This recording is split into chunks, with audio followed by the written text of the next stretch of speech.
Assalamualaikum warahmatullahi wabarakatuh.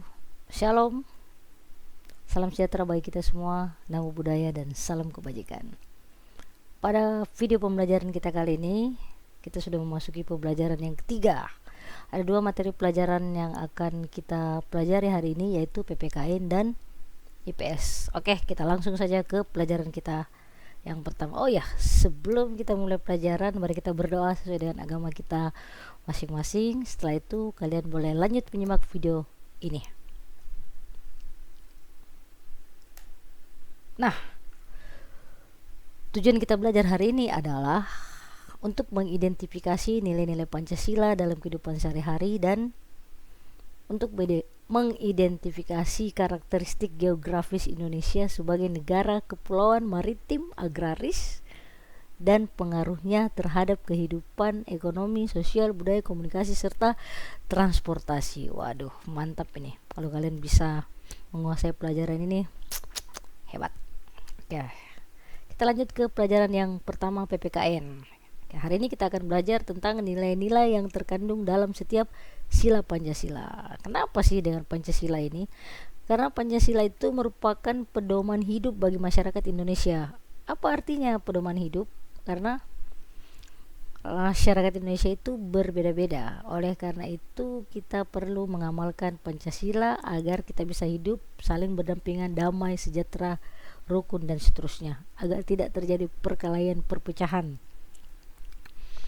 Karena kita tahu rakyat Indonesia itu berbeda agama, berbeda suku, berbeda wajah, berbeda hobi. Oleh karena itu kita wajib hidup saling rukun dan damai. Bagaimana caranya? Ya dengan cara memelihara, mengamalkan nilai-nilai Pancasila. Nah, yang mana itu nilai-nilai Pancasila? Mari kita pelajari satu persatu. Ini Pancasila kan yang sudah kita tahu dari kelas 1. Nah, sekarang di kelas 5 kita mau belajar nilai-nilainya. Yang mana itu nilai-nilainya? Nah, ini dia. Sila pertama, ketuhanan yang Maha Esa. Nilai yang terkandung dalam sila ini ada 2. Yang pertama adalah kita sebagai warga Indonesia mengakui adanya Tuhan sebagai pencipta alam semesta. Nilai yang kedua adalah kita sebagai rakyat Indonesia harus saling menghormati antar umat beragama. Dengan melakukan 2 hal tersebut, mengakui adanya Tuhan sebagai pencipta alam semesta, saling menghormati antar umat beragama, maka kita sudah mengamalkan nilai-nilai Pancasila sila pertama. Kita lanjut ke sila yang kedua. Sila yang kedua, kemanusiaan yang adil dan beradab. Nilai-nilai yang terkandung adalah yang pertama, mengakui persamaan derajat antar sesama manusia walaupun memiliki fisik yang berbeda, umur yang berbeda, tetapi derajat kita semua sama. Tidak boleh ada yang diremehkan, dihina, direndahkan. Semua kita berteman, berkawan, saling tolong menolong. Yang kedua, memiliki hak dan kewajiban yang sama. Kalian semua berhak memiliki cita-cita. Tidak ada orang yang kamu tidak boleh bercita-cita seperti itu. Oh, tidak. Tapi ingat, kewajiban juga harus sama. Yang ketiga, nilai kemanusiaan yang adil dan beradab ini adalah sikap tenggang rasa. Sikap tenggang rasa itu adalah suatu sikap dalam hidup, mencakup ucapan, perbuatan, tingkah laku yang mencerminkan saling menghargai dan menghormati orang lain. Seperti gambar pertama ini adalah contoh sikap tenggang rasa. Ini adalah contoh sikap tidak tenggang rasa, karena dia hanya mementingkan dirinya sendiri, tidak menghormati orang lain dengan membuang racun di tempat umum. Waduh. Yang ketiga, saling mencintai sesama manusia. Yang keempat, melakukan kegiatan kemanusiaan, menolong korban bencana, memberikan bantuan, menyumbang, dan sebagainya. Sila ketiga, persatuan Indonesia. Nilai yang terkandung dalam sila ketiga Pancasila ini adalah rasa cinta terhadap tanah air, rasa cinta kita terhadap Indonesia bisa kita buktikan dalam beberapa kegiatan seperti upacara bendera,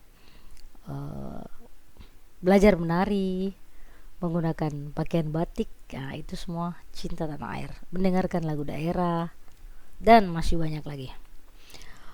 Sila keempat, kerakyatan yang dipimpin oleh hikmat kebijaksanaan dalam permusyawaratan perwakilan. Nilai yang terkandung dalam sila ini adalah menyelesaikan masalah dengan cara bermusyawarah, seperti pada saat bekerja kelompok, bermusyawarah di kantor kecamatan atau bahkan di DPR. Para anggota dewan ini berdiskusi, bermusyawarah untuk menyelesaikan masalah rakyat. Yang kelima, ini kelima nih. Keadilan sosial bagi seluruh rakyat Indonesia. Nilai yang terkandung dalam sila ini adalah menghargai hak orang lain. Nah, ini bisa dicontohkan dalam hal antri. Jadi tidak ada yang saling berebutan, baru datang langsung mau ke depan. Atau contoh yang berikutnya, menghargai hak orang lain itu misalnya pada saat belajar memperhatikan bapak guru. Karena kalau ribut itu mengganggu ketertiban, kamu mengambil hak orang lain untuk belajar dengan nyaman dan tenang. Nah, itu dia tadi nilai-nilai yang terkandung dalam Pancasila. Berkaitan dengan hal itu, sesuai dengan nilai-nilai Pancasila yang terdapat dalam sila ketiga Persatuan Indonesia, nilai yang terkandung di situ adalah cinta kepada tanah air. Bukti cinta kita kepada tanah air adalah dengan belajar tentang kondisi geografis Indonesia. Apa sih kondisi geografis Indonesia itu? Kondisi geografis Indonesia itu artinya letak Indonesia atau keadaan Indonesia yang dilihat berdasarkan keadaan yang sebenarnya. Keadaan yang sebenarnya itu apa maksudnya? Keadaan alamnya, kemudian daerah-daerah di sekitarnya, kemudian keadaan perairannya, keadaan daratannya, itu semua disebut kondisi geografis. Nah, mari kita pelajari lebih lanjut tentang Indonesia sebagai bukti kita cinta kepada Indonesia. Yang pertama, kita masuk ke Pulau Sumatera. Pulau Sumatera itu luasnya 473.481.000 km persegi. Di Indonesia itu Sumatera itu yang berwarna merah ini. Ini adalah Pulau Sumatera. Batas wilayah Pulau Sumatera. Nah, Pulau Sumatera ini di sekelilingnya itu daerah apa saja? Kita lihat di sebelah utara adalah pulau atau negara Thailand. Dan ada Malaysia dan kemudian ada Teluk Benggala di sini. Kemudian di sebelah baratnya adalah Samudra Hindia. Selanjutnya di sebelah timur dari Sumatera ini adalah Selat Malaka dan Kalimantan, Pulau Kalimantan. Sedangkan di sebelah baratnya adalah Selat Sunda dan Pulau Jawa. Sedangkan keadaan alam perairan Sumatera yang terkenal ada Selat Malaka, kemudian ada Danau Toba dan ada Selat Karimata. Sedangkan keadaan masih ada Sungai Batanghari dan Sungai Musi. Sedangkan keadaan alam terutama gunung yang ada di Sumatera, ini adalah beberapa gunung termasuk gunung tinggi yang ada di Sumatera. Yang pertama adalah Gunung Kerinci dengan ketinggian 3.805 meter dari permukaan laut. Jadi untuk mengukur ketinggian suatu daratan itu diambil permukaan laut. Yang berikutnya Gunung Dempo dengan ketinggian 3.159 meter dari permukaan laut. Kemudian Gunung Leuser dengan ketinggian 3.455 meter dari permukaan laut. Dan yang terakhir adalah Gunung Marapi dengan ketinggian 2.891 meter dari permukaan laut. Oke, selanjutnya kita beralih ke Pulau Jawa. Pulau Jawa itu kalau di Indonesia ini yang merah.